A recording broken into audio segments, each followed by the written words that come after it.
Welcome to my channel. How to log into Arris router.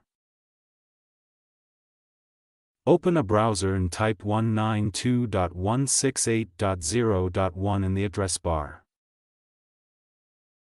Enter the default username and password, username, admin or cusadmin, password. Click Apply and you will be logged in to your Arris router.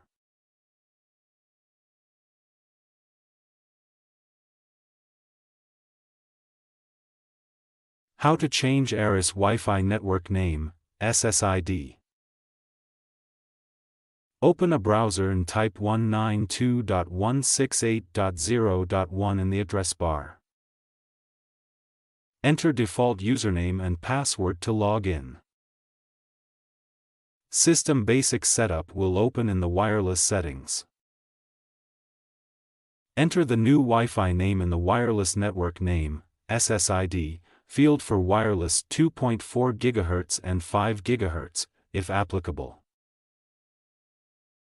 Click on Apply to save the settings.